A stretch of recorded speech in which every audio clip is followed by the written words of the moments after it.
See that everyone is here. Good morning, Council, Mr. Active. Let's go over a few things, and then I can take up any requests. You should have in front of you the seating chart for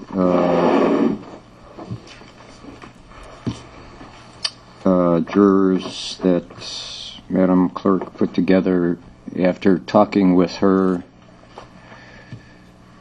She and I decided to put 6 in the first row rather than the back row because it's easier to see the screen from the first row than the back. I'm not sure how this corresponds to my placement yesterday, but it is where we will put them when they arrive this morning. It'll be their assigned chairs.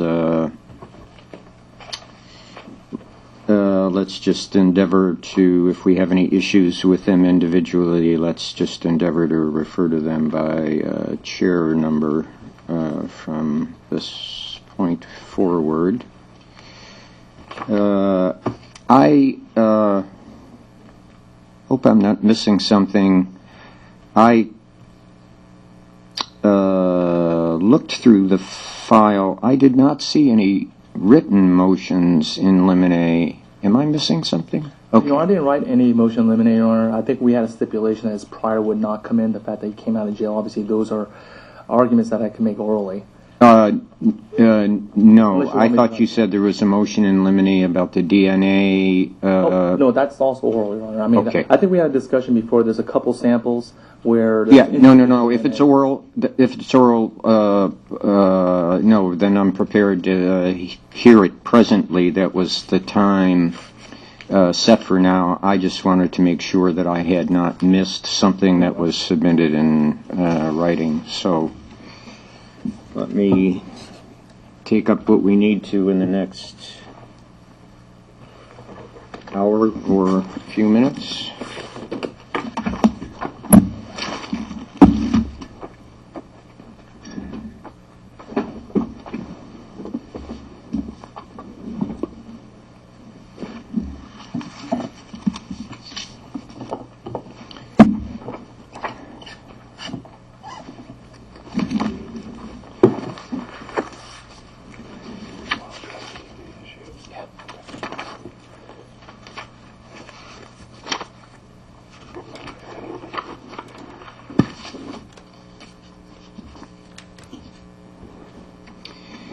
Do I understand that at least as far as the trial for the case in chief is concerned,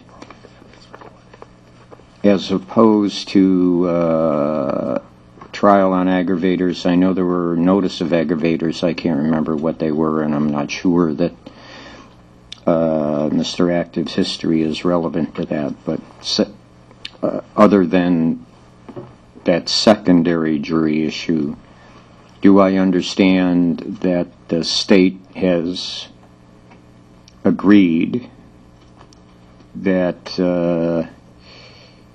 it will not, through counsel or its witnesses, make any reference to Mr. Active's past criminal record or his conduct related to his past criminal record?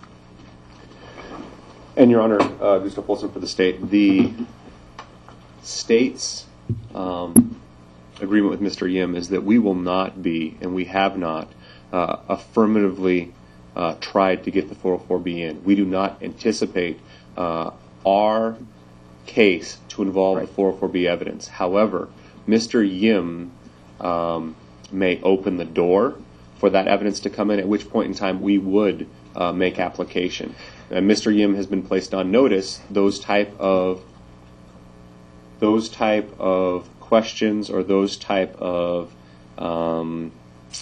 statements or witnesses that would trigger our application for the 404. No, I understand he could open the door through a self-defense defense. He could open the door if Mr. Active testifies through his own testimony, I suppose potentially through a witness he might open the door. Right, and that's the concern. I mean, I don't want to put ourselves in a corner No, but and say we're you not. are not going to argue it. You are not going to mention Absolutely. it. It's not part And of our your case in witnesses- chief. Absolutely, our witnesses Okay. will know up front that there is to be no reference at all to anything outside of this particular day at the end of May regarding Mr. Active. All right. And Your Honor, just to respond to that, I mean, I don't think there's an automatic admissibility of his prior history, even if he was to testify, unless you open the door. I agree there is not automatic admissibility, but he and you have to be on notice Exactly. that you can. Understood, Your That Honor. there's not also automatic exclusion of that testimony and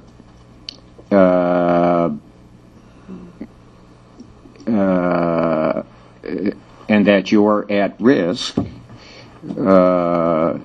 You're certainly at risk, I would say, by a self-defense defense, maybe. I don't know what his past conduct may involve, but past conduct frequently comes in on the self-defense defense. Understood, Your Honor. And it is possible that it comes in if, for example, Mr. Active took the stand and made some statement that was explicitly contrary to, voluntarily made such a statement that was contrary to such past conduct. So Understood, Your Honor. both of you can open the door intentionally or unwittingly. The state would have to make application to bring that in, and you'd both have the opportunity to argue whether or not it does. It's both A, relevance, and its admissibility under 403. So Understood, Your Honor. I just I am want aware, you. Your Honor. Okay, Okay, thank you. all right. And Your Honor, just to follow up on that point, we did request and were granted an order by the court that our witnesses are not to discuss anything other than what they themselves witnessed or heard.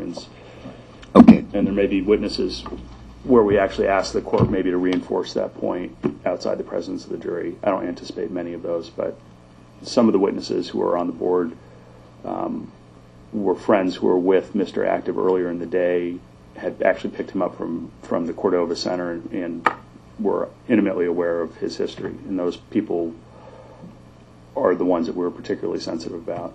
Okay. And Your Honor, I also want to protect, I'm sorry. Oh, go ahead. I also want the protective order to encompass the fact that he just got out of jail, Your Honor. I mean, any reference to that. That's why I said his conduct related to. Understood, just to make clarification, Your Honor. Next question is whether or not there are anticipated to be either the use of exhibits or statements in openings by either of you that are of concern that need to be cleared with me. May I approach, Your Honor? Yes. Your Honor, I've previewed with Mr. Yim and Ms. Fleming. There's 5 proposed slides from the state. This can be the court's copy.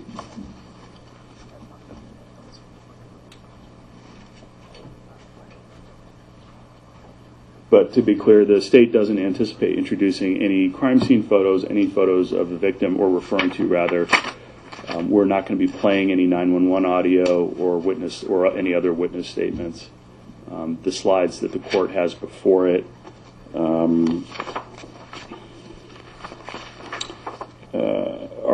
constitute a movie ticket that was in evidence, a rear photo of the residence, a sketch by Mr. Von Singh of the interior layout of the residence, a picture of the front of the apartment building at 415 North Burgaw, a map showing Burgaw and Irwin Street, and then finally photographs of both Mr. Touchchia and Soren Strep as they appeared in life that are also in evidence. And Your Honor, the state has submitted copies of those photo exhibits to us, and we have no objection. Okay.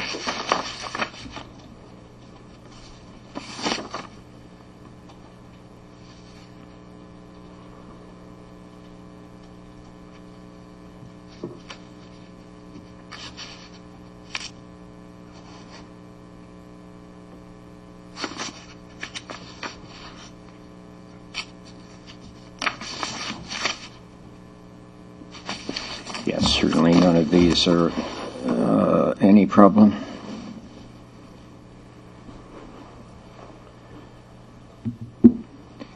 Mr. Olson. Your Honor, one of the issues that the court asked us to look into previously was the possible threat to your courtroom security. Right. I have asked the investigators for the Anchorage Police Department to coordinate with the Department of Corrections regarding substantiating and validating and updating us with regard to that threat.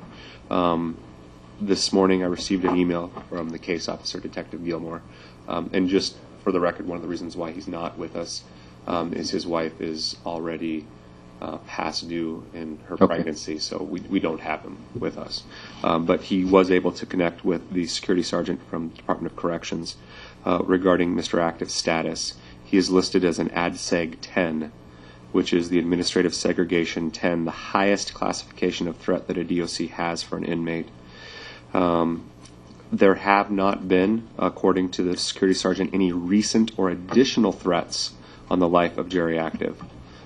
This classification of threat is from the original information that was obtained, specifically that a jail gang, the Alaska Native Brotherhood, denounced Gerry Active as an active member of their gang and stated that they were going to kill him, Gerry Active, when given an opportunity.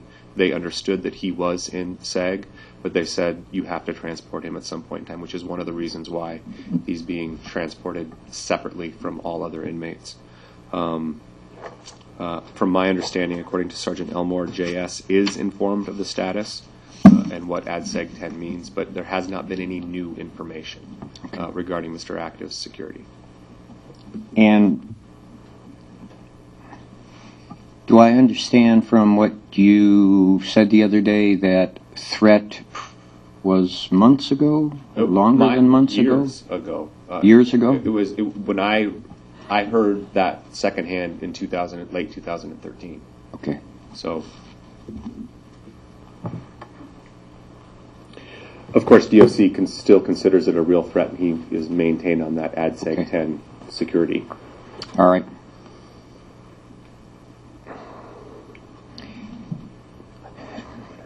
Mr. Yim, was your concern related to something that was going to be raised in opening? There was, Your Honor. Right. I think there was an issue with Von Singh. At the time of the incident, Mr. Von Singh was being prosecuted for an assault for DV and family violence, I think, by the city. And there's actually photographs by the police officers on that night. I would like to bring that in during opening just to show bias here, because right now at this point I think the court's going to know what the defense is, that Mr. Active was not the one that was inside that apartment and committed these heinous crimes. Based on that, I think what I could try to use that for is the fact that he was being prosecuted. I think if you listen to his audio recordings when they were separated as witnesses, he felt like he was maybe being accused of this stuff. I'm not going to accuse him of actually committing these crimes, obviously, but I think it goes toward his bias that that's why he's saying that Mr. Active was actually inside the apartment. And I think that's not only relevant, but I think it's crucial to the defense. So that's something I would like to bring up.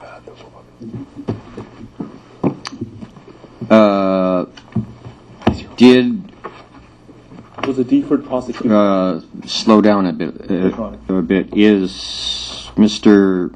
Von Singh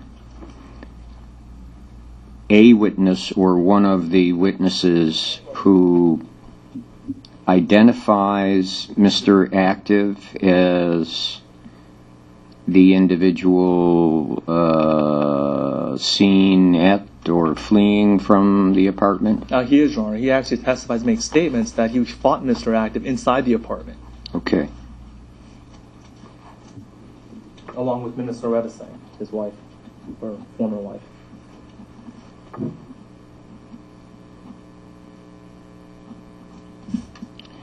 And what was the charge pending against him? It was an assault for DV. It was also family violence. And I believe he was on the deferment program. If he goes through some kind of batterers intervention program, that it may be dismissed. If I recall, Your Honor. I think that's what I kind of read and what I recollect.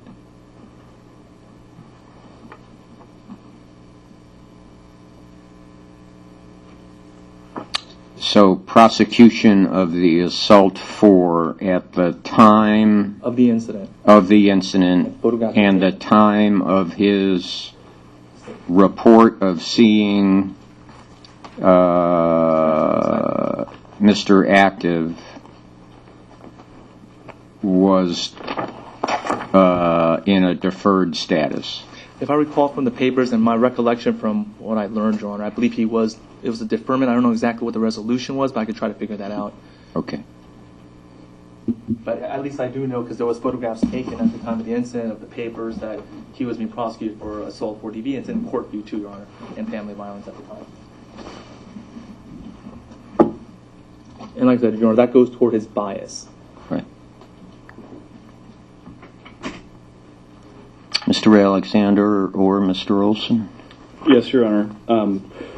I raised this issue a couple days ago because one of the photographs that Mr. Yim is referring to from the crime scene is a picture of a yellow log note from a municipal, I believe, pretrial conference where it references that Mr. Singh was on a deferred prosecution for DBA for charge under the Muni Code and family violence, as Mr. Yim stated. So during the execution of the search warrant at the crime scene, one of the things that officers took pictures of was that paperwork, which is why it's at issue here. I moved anticipatorily for a protective order orally a couple days ago to preclude reference to that and exclude it as inadmissible and irrelevant in the proceedings in this trial.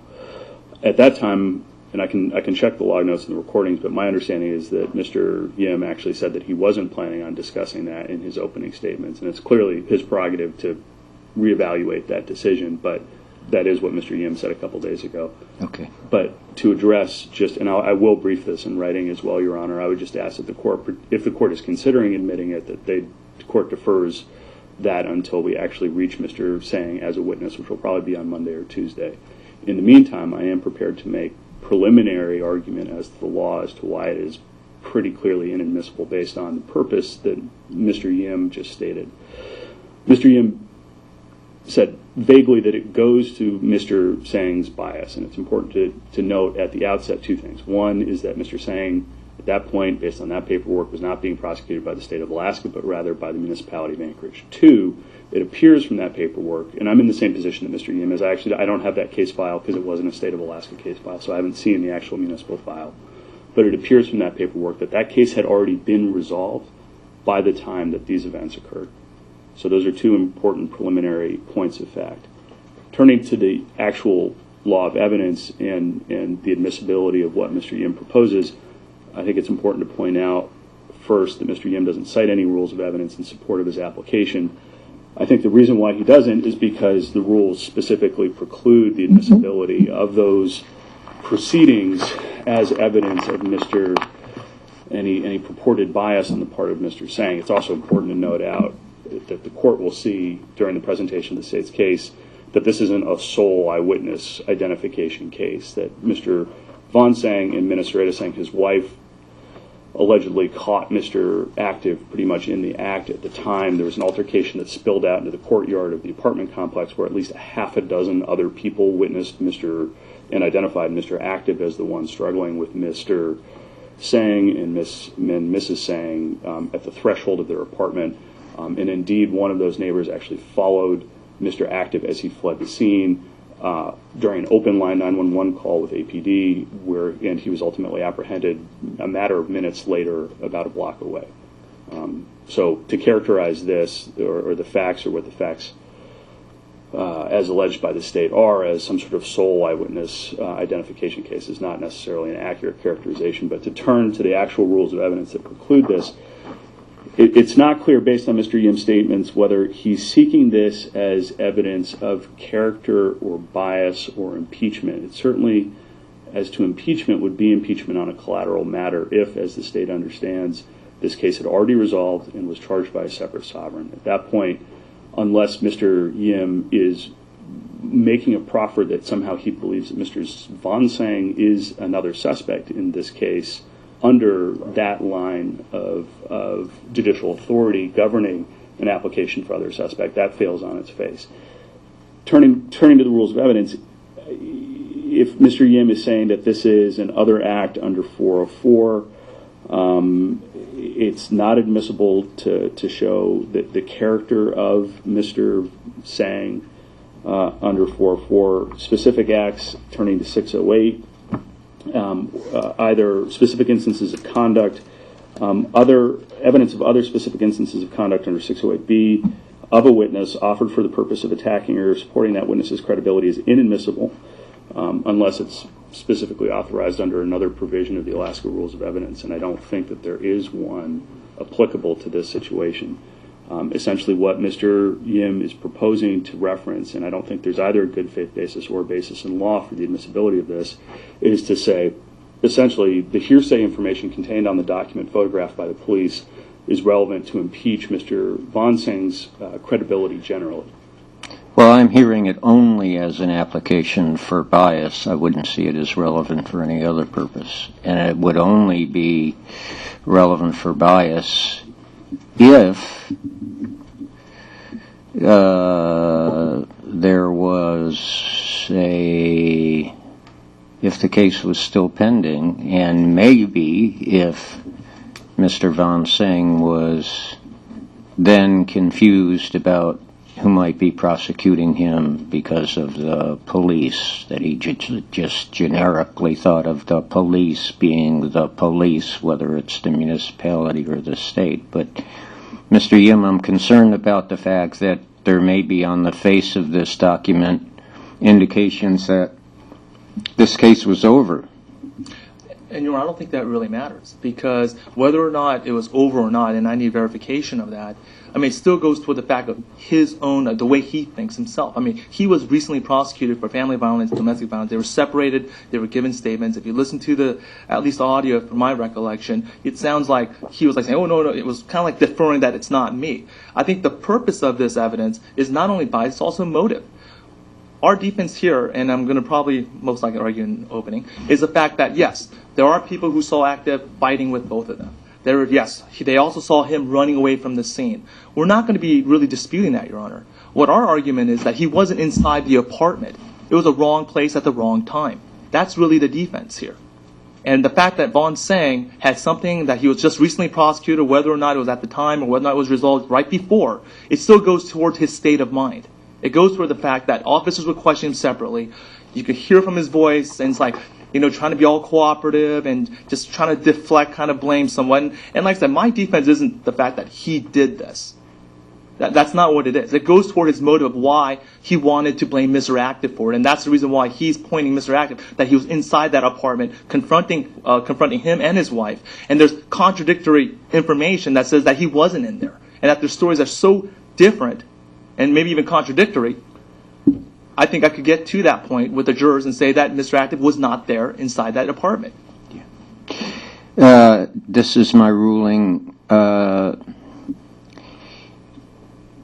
You may, first, it is not evident from what you've presented to me that you would be entitled to specifically make reference to the pending assault 4 charge, and that is this, because from what I hear, it's contested, and therefore I would have to resolve whether or not this charge was even pending, and therefore whether there would even be any reason for Mr. Von Singh to have a motive to seek favor with law enforcement. And that's something that will have to wait either further briefing or some minimal outside the presence of the jury inquiry with Mr. Singh before I would allow any inquiry into it. But on the face of it, on the face of what I hear, unlike having a witness who was then on state probation, where I might, which in a situation where the state concedes that fact, where I think clearly there is allowable evidence that a witness might be biased. I don't see that as the situation here. You can, however, Mr. Yim, if you want, in opening, say, generally, you know, and you take a little risk with it, that to the jury that you have reason to believe Mr. Singh may be biased, and there may be evidence presented on cross-examination or otherwise that supports that belief. I may not allow that evidence when it comes down to it, but you can make that argument, but only generally. You certainly can't refer to any pending charges or any domestic violence charge, but you can say you think he may be a biased witness and that you may present evidence about that. Because you might convince me that when all this is said and done that there might be something to it. But right now I don't see it enough to get it in an opening. And, you know, I'm looking at court view right now, and it looks like he was actually arraigned on March 6th of 2013 on that case. And then it went to a change of plea on 5/22, but then that hearing was vacated, and there was a pretrial conference on 5/28, and then on 11/25, 2013, there was a status hearing, and then 12/23, it was disposed of. So, I mean, it was pending.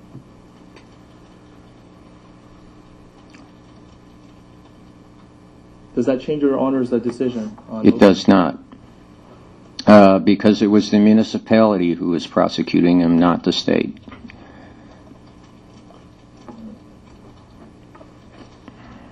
And it doesn't even go for motive, Your Honor, of why he said what he said? It may go to motive, but I don't know that. For some people, it would not, because they easily can distinguish the municipality prosecuting them for a domestic violence case from the state. In this case, Mr. Singh may not. And that's why I'm allowing you to argue as you will. Maybe you can elicit in some separate inquiry from outside the presence of the jury that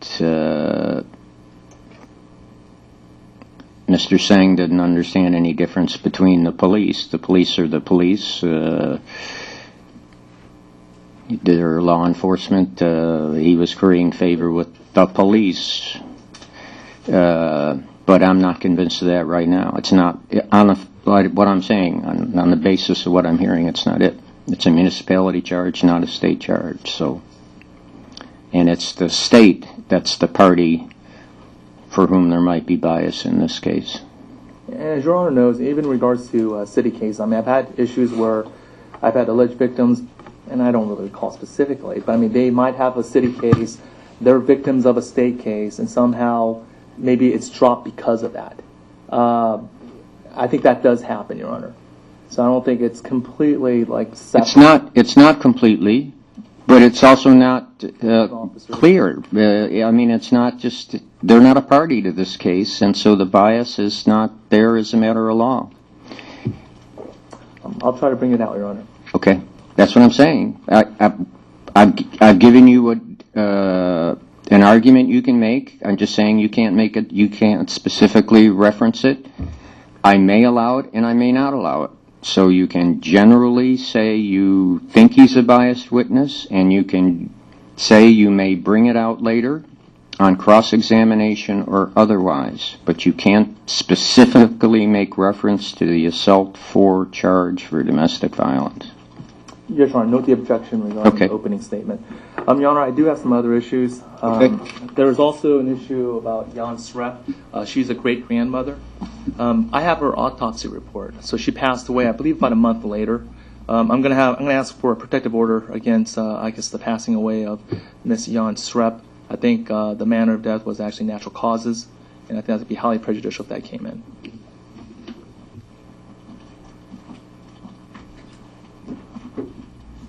What is it you're specifically asking? No information or admissibility of the fact that she passed away a month later, or that she even passed, or that she's now deceased. Is that going to be possible, or Should we just be upfront about it and say it was natural causes that had nothing to do with this? I don't know what's. Right now, she's the alleged victim of a sexual assault. I know. But not homicide.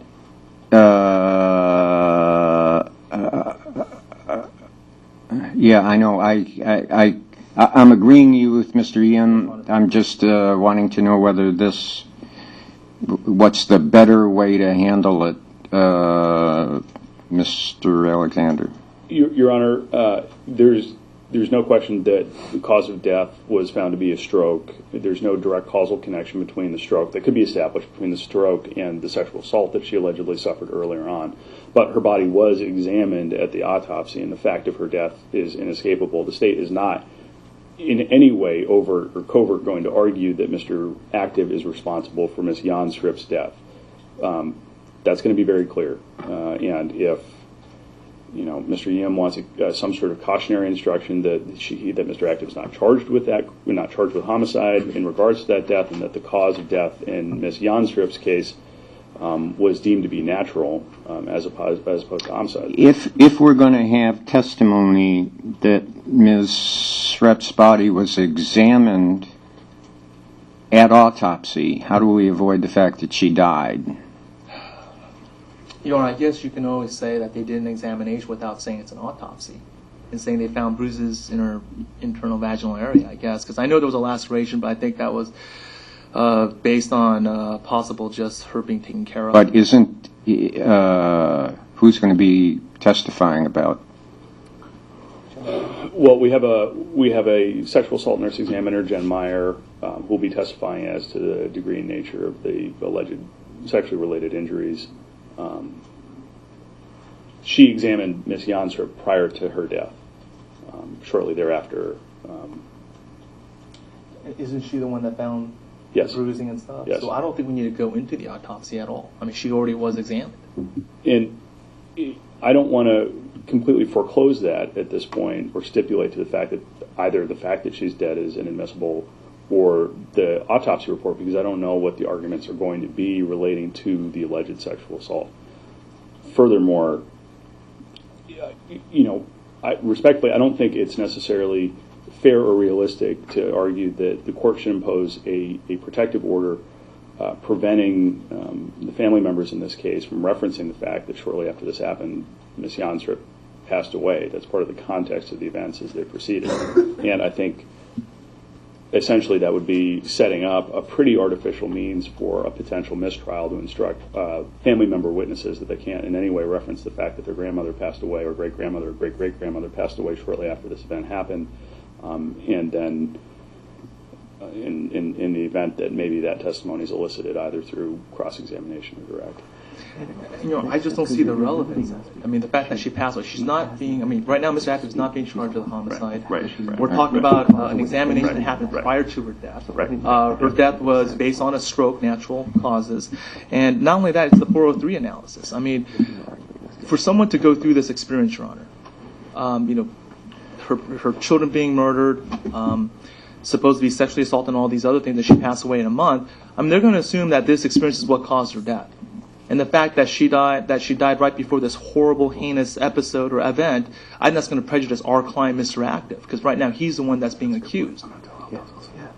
And they're going to think, wow, this woman suffered so much, and now she passed away about a month later. They're going to make that connection between this incident, which they're alleging that Mr. Active did, to her death. And that's not what we're talking about here. I think it's too highly prejudiced to come in, and I think it's not relevant. Mr. Alexander, in what context would Ms. Sreep's death come up in the testimony of any of the other family witnesses? I think there's a very... And why is it relevant? Your Honor, I think there's a very concise answer to that. Ms. Jan-Strip was the only adult surviving witness of the events that occurred in that apartment. There's two eyewitnesses. One was 2-year-old Gabrielle, the other was 91-year-old Jan-Strip. And in recorded interviews, Ms. Jan-Strip, although physically extremely disabled and only, I believe, Lao speaking, not a native English speaker, but she was an eyewitness who at least theoretically had the capability to relay, at least through an interpreter, what she saw or heard or perceived that night in the apartment. The jury is going to wonder, since she is a listed victim in this case, why it is that she's not testifying. I think it's pretty... Did she provide a statement to the police afterward? She was hospitalized almost immediately after this happened.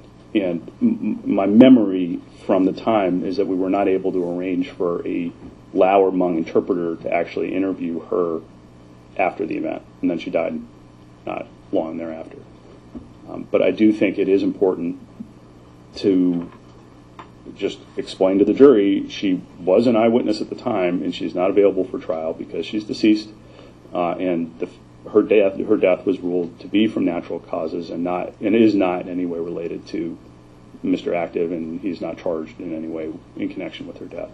I think an instruction as to that amply cures any prejudice argument that Mr. Yim raises, and again, this is not going to be a point of argument or debate or emphasis from the state. And my best recollection was looking over the police report and so forth. I mean, the state had ample opportunity to interview her.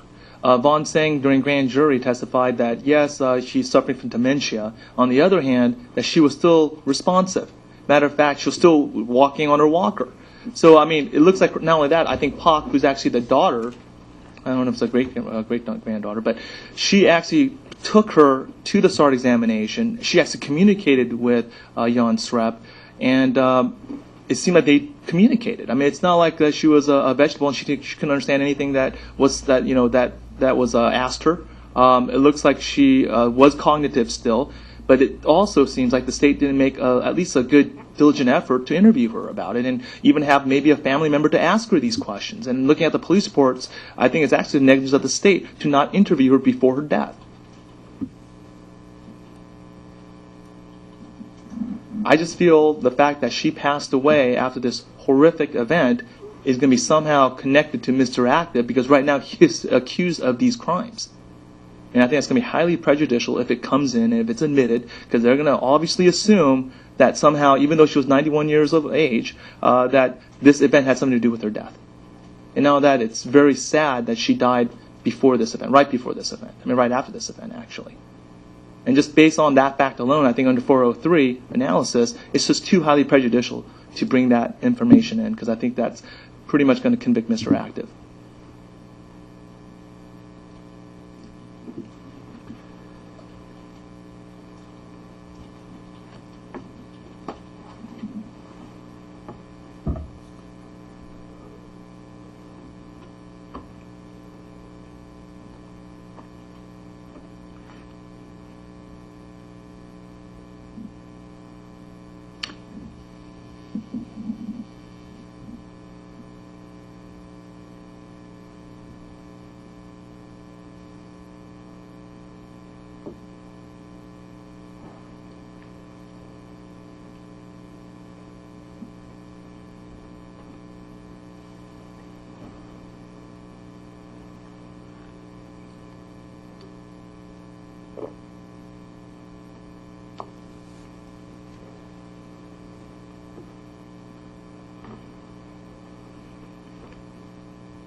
And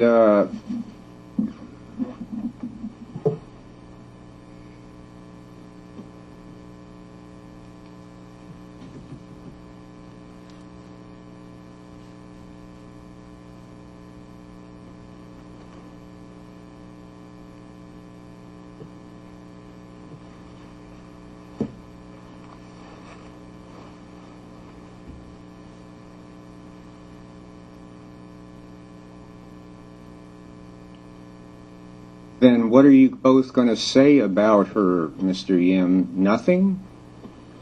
The fact that she was examined, I think there's still evidence that, about the external and... Yeah, but I mean, as a witness, nothing?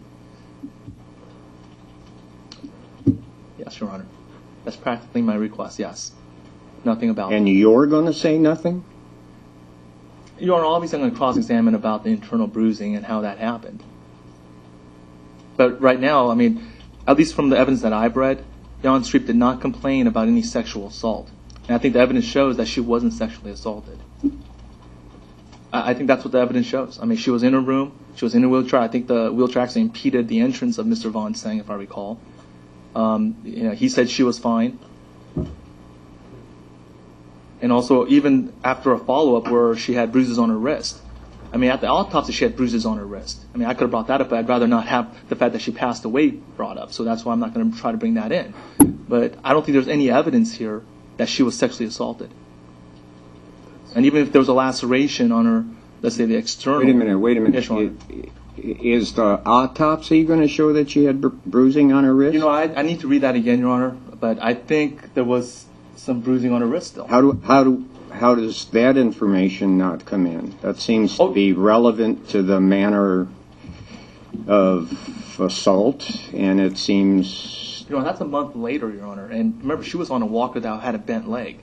I mean, I think this is something that she was elderly, and that's how she got it. But what I'm saying is... Well, but that's subject to... Your Honor, this is at the time of the incident. We're talking about a month later, almost. Well, I know. She died a month later, so the autopsy is a month later. But if the person who performed the autopsy is going to be presenting forensic evidence that for some reason this bruising had something to do with the incident a month previously... No. I don't know. That'd be impossible, Your Honor, because bruising doesn't last a whole month. Well, wait, you're arguing weight of the evidence, Mr. Yim? I'm trying to find out if somebody's going to be arguing whether it comes in. Is the state going to be arguing that evidence comes in? Yes, Your Honor, and just to All right, Mr. Yim, we have a problem. That means her autopsy is an issue. How do we avoid that she's dead? So, Your Honor, it's your decision, because I'm just... I haven't made a decision. How do we avoid talking about the fact that she's dead if we've got an autopsy report? Just want to say it's an autopsy, Your Honor. Huh? That she was examined.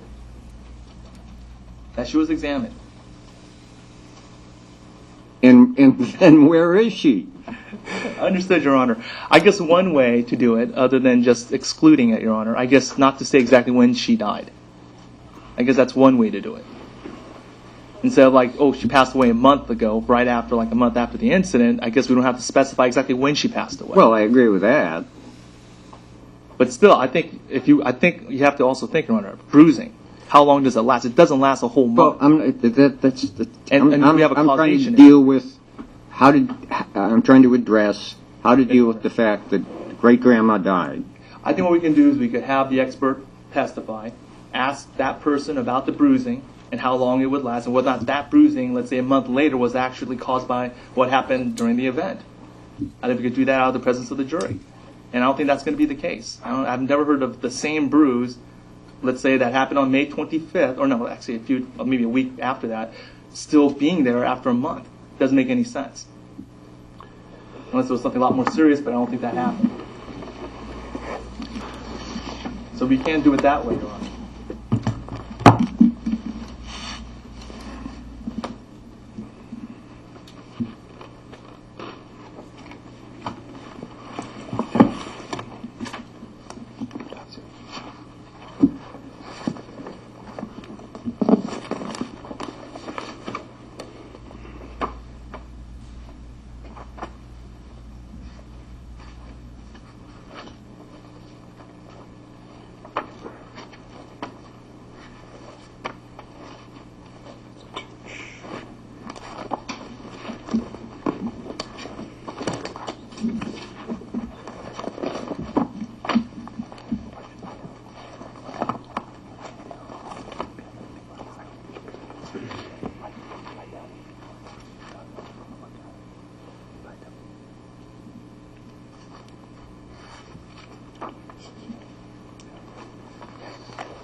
Your Honor, may I be heard just very briefly, just as to a matter of fact, to clarify?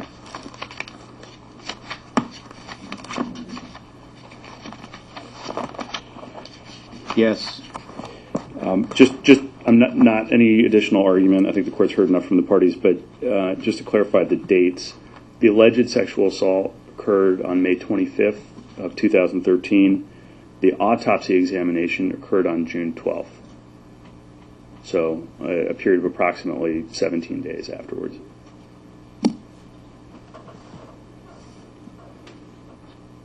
And one of the findings of the autopsy from Dr. Zintek, who's available to testify, is cutaneous abrasions and contusions consistent, in our argument, with the alleged sexual assault, which, respectfully to Mr. Yim's concerns, and I understand them, but what is prejudicial to Mr. Active is the allegation that he sexually assaulted a 91-year-old female, not the fact that she, shortly thereafter, died from natural causes.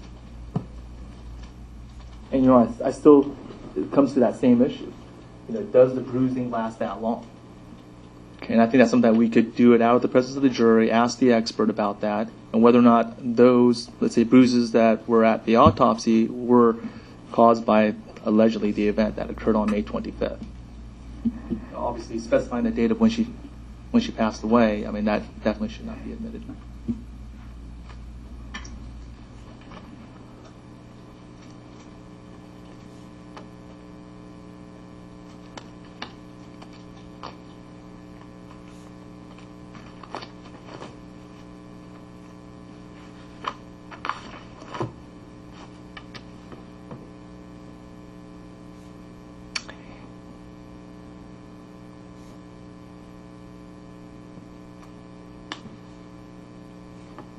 State's Counsel, one of you had a printout of a list of witnesses that we had in front of the jury yesterday.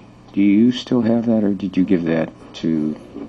I forgot to email Madam Clerk. I can do that now. How many names were on it? Your Honor, if I can I just approach my laptop? Yeah. And just tell me how many are related family members.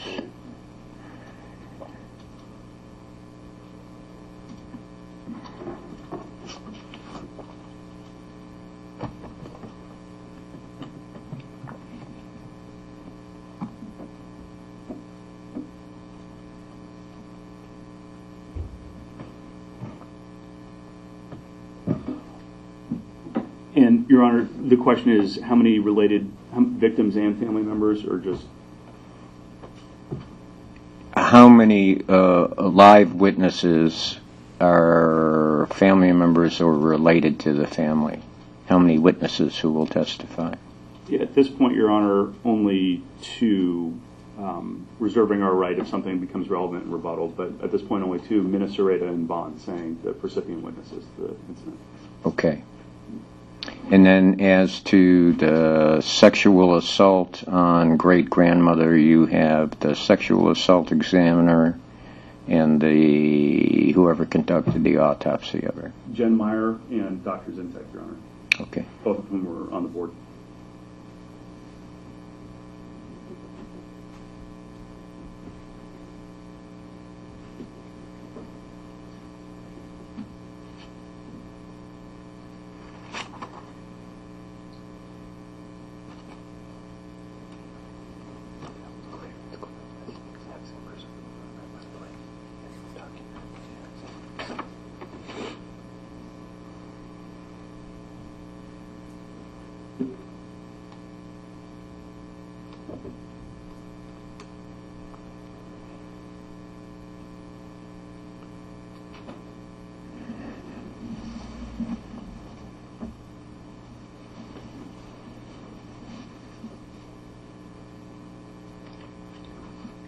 I'm going to rule as follows and approach it as follows with our jurors when I bring them in, and actually before I swear them in.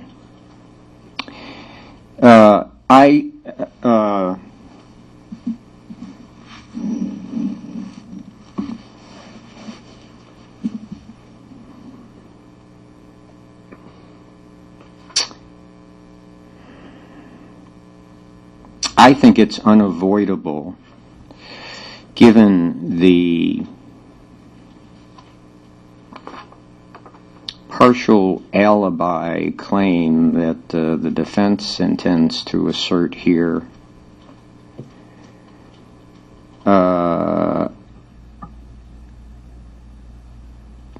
And the sexual assault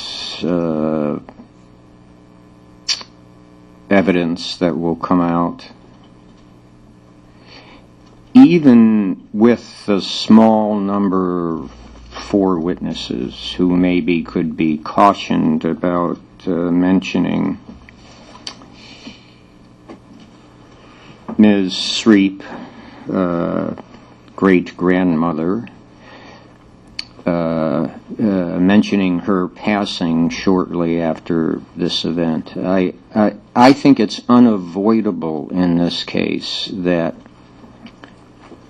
her absence becomes the elephant in the room.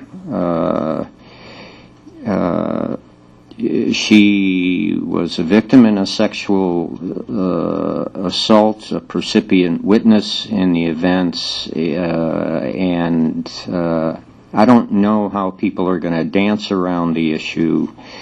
I see that it's relevant for the state to present evidence discovered in an autopsy immediately thereafter that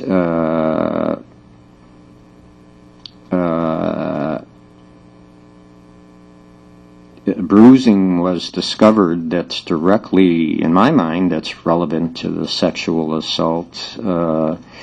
Jurors are not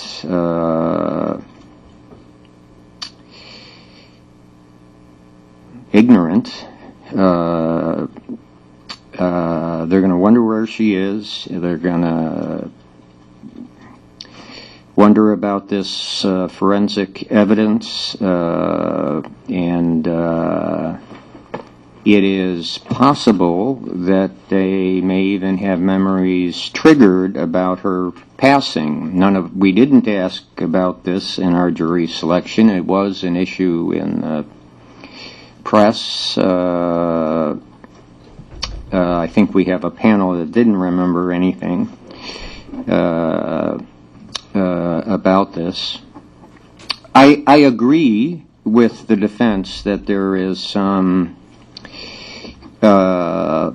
potential prejudice to Mr. Active of worry that there's this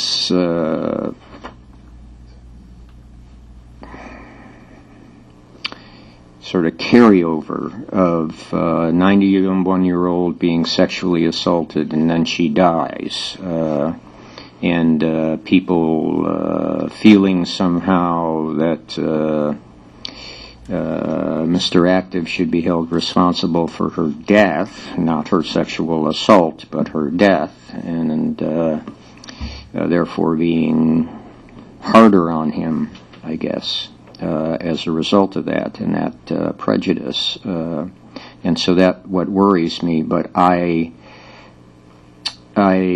think there is sort of greater risk of stepping into the mud deeply here in the middle of trial by trying to avoid the elephant in the room.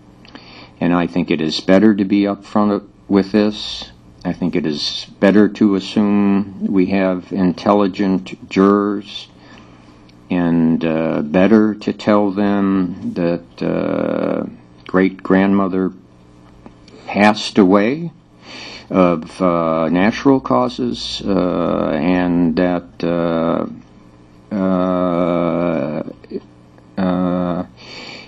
they are not to concern themselves with that fact, and that Mr. Active is not being held responsible for her passing in any kind of way, and he is not charged with that to any degree. And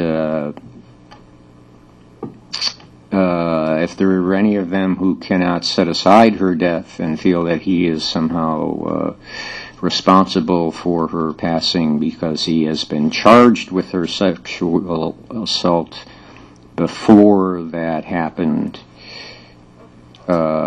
to indicate now, and we'll let them go. And I'll let them go before we swear our jury in. And if 6 of them walk away, we'll start over. That's my way of doing it. Because I think it's just, it's going to be an elephant in the room. Yeah. That's how I'm going to do it. And Your Honor, just note my objection on the curative instruction, because I think it's really emphasizing what we don't want them to at least consider.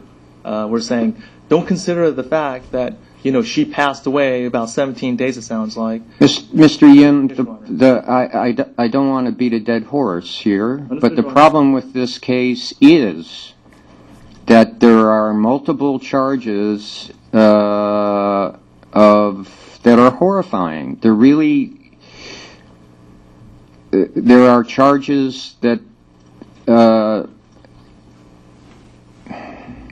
Honor, I understand your position. I don't need to tell you this, but when there are 3 rapes and a double homicide, and the rapes are of a 91-year-old, a 70-year-old, and a 2-year-old, that's a problem.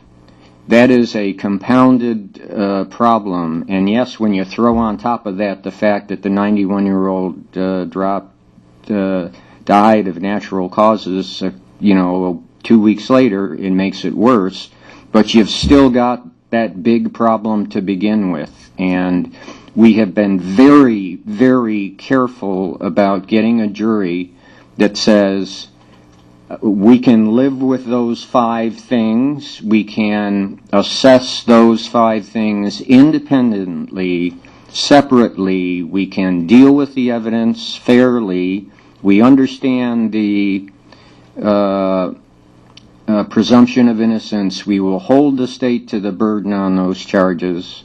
I wish I knew about this issue with Grandma, because we would have raised it with him then, but we might as well raise it with him now and make sure we also have a jury that can say, yeah, I can set aside that issue as well.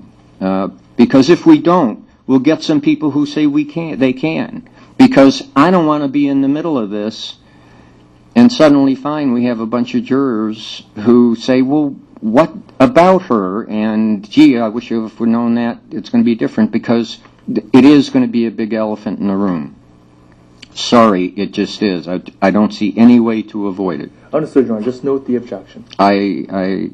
So that's what we'll do first thing when we get him in, and before I swear him in. And Your Honor, Mr. Alexander and I had spoken with Mr. Yim prior to going on the record in this case with regards to your findings of fact on the venue matter. And we thought those findings were well-founded.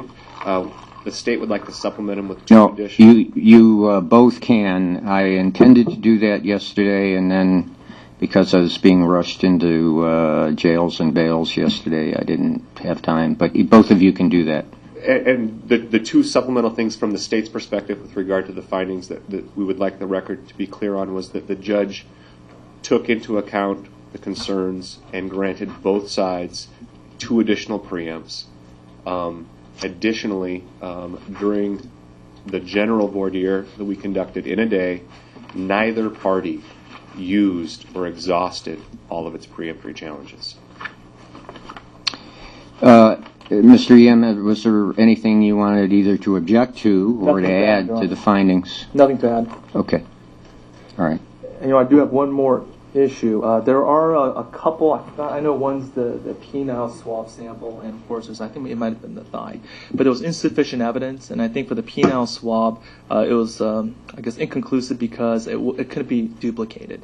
And there was an issue about whether or not Mr. Active's GS DNA was on his penis, and I'm saying that should be a protective order. It should not be admissible based on the fact that it's not reliable and highly prejudicial.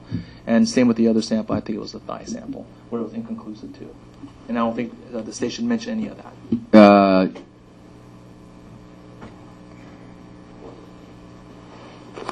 You want to preclude the state from saying that samples were taken because they were inconclusive?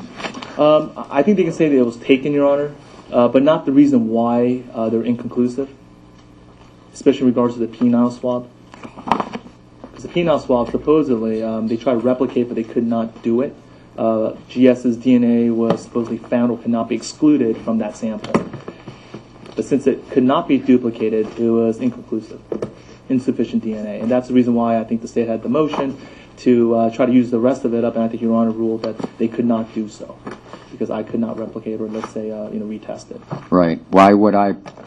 So I would say the state should not comment on why it was inconclusive and not bring up the fact that, yes, it was possibly, GS's DNA was on Mr. Active's penis sample. On the other hand, it could not be duplicated because the second sample wasn't done or something like that. So I don't want any of that information to come in. Not sure I'm understanding, but let me hear from the state. Your Honor, what Mr. Yim is trying to prevent the state from talking about goes to weight, not admissibility. The state took many, many swabs, and one of the things that we're going to be doing is talking about the location of those swabs, whether or not those swabs tested positive for the presumption of blood, whether or not those swabs, when they were tested, whether or not profiles were developed from those swabs, and what they could do with those profiles. This includes swab 94416, G1, the penile tip swab from Gerry Active. I believe Mr. Walker argued the retesting of this particular swab in front of Your Honor last year.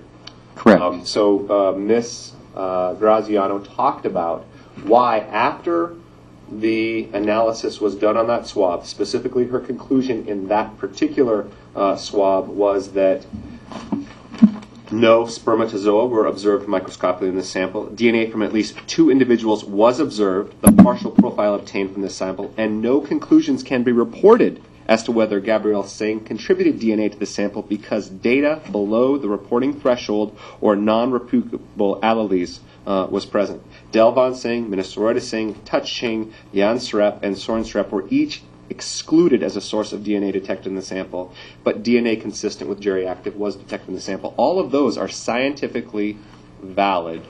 Right.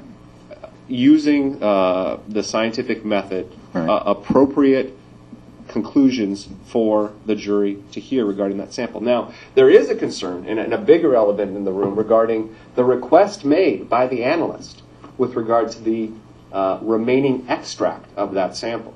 And I understand Mr. Yim took possession of that extract along with other samples and sent it off to a different lab. We never received a notice of an expert, although we know when we received it back that portions of those DNA things were actually tested.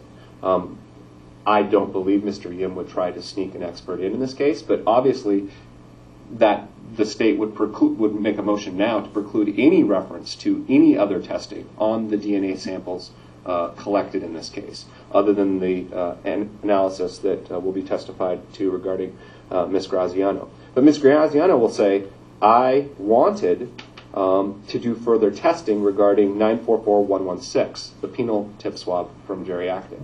I think it's reasonable for a scientist to explain why she wanted additional testing done. Now, I think that it's fair for the court to have a protective order in place explaining why that particular testing was not done. Right. But I don't think it's fair to limit Ms. Graziano and say, you can't talk about that sample at all. You can't talk about any of the testing done on that sample. You can't talk about any of your conclusions on that sample because that sample is a very relevant sample to the state's case with regards to identity, since alibi is clearly an issue in this case.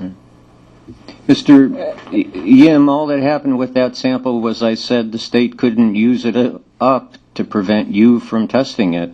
Well, I don't think there should be an inquiry of why she didn't test it further. I think that kind of... Well, but you're saying she shouldn't mention it at all. Well, I mean, she can say it, but what is she going to say about it? I mean, I got an email just what Mr. Olson said.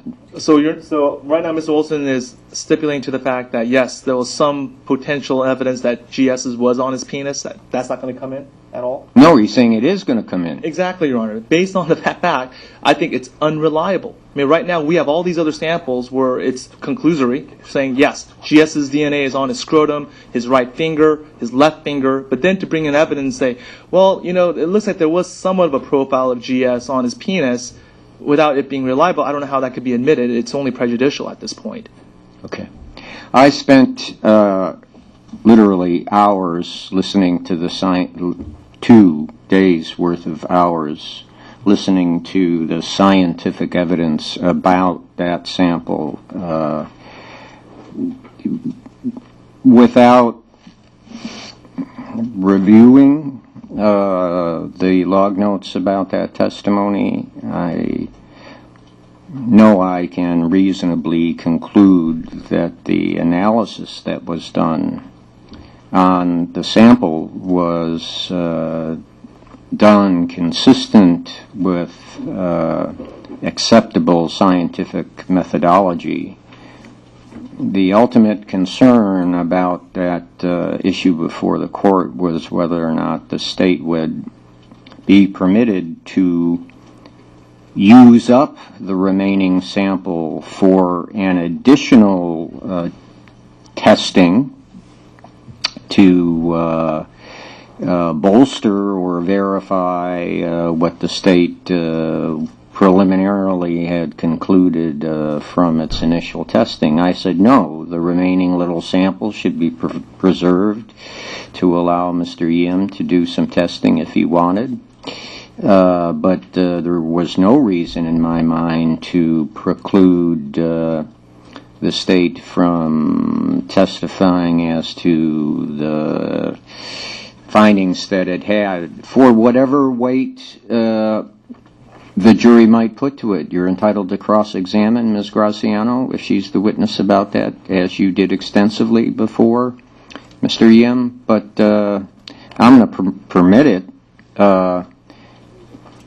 I agree that before she testifies, there'll have to be some ruling by me as to a limitation on what happened to the second sample that I ordered preserved for Mr. Yim's testing, but that can be saved for a later day.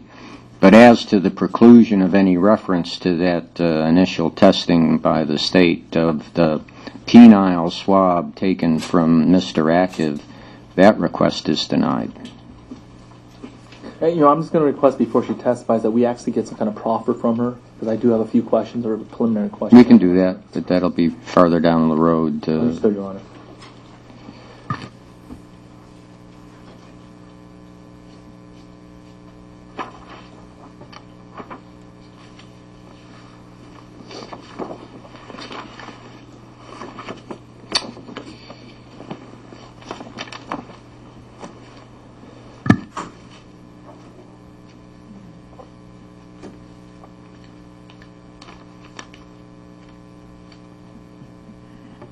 Is that everything we need to worry about presently before openings?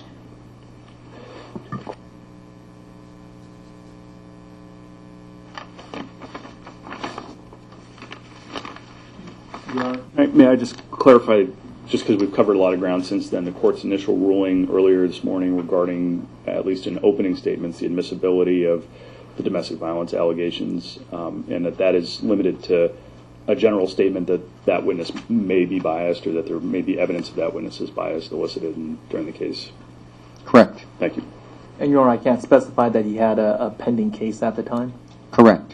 It's just that he's some bias. You can say that you believe he was biased and that they may hear evidence of that later on. Or you may choose not to. It's at your peril. You may want to save it for later. But what you cannot say is that he was biased because he was involved in a case of domestic violence, because I am not certain that the case was pending, and I have reason to believe it involved the municipality, not the state at this point.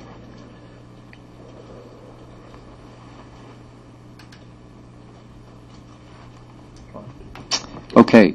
Madam Clerk, I imagine our jurors are all outside. Madam Clerk needs to make sure they're here, gather them up, do their little orientation, and bring them back to the jury room. So we have at least 20 minutes before we'll be back in here to begin. So let's take a break so that Mr. Active can have a break. And then when we come back in, we will do with the jury what I said I would do before I swear them in, and we'll swear them in I'll briefly talk to them about what to expect. Then I anticipate without any recess, we will proceed right to openings. So if the state needs to do any setup before then, set up. Your Honor, just as to housekeeping, we're all set up and ready to go. Okay. If I may just have permission, if I may address the jury from the well. Absolutely. rather than the You podium. can, you're free to move about however you wish, both of you, any of you. And the only visuals that we'd be requesting are the ones that the court's already previewed. And I Yes, believe- and I okayed them. Okay. So. All right, we'll stand in recess.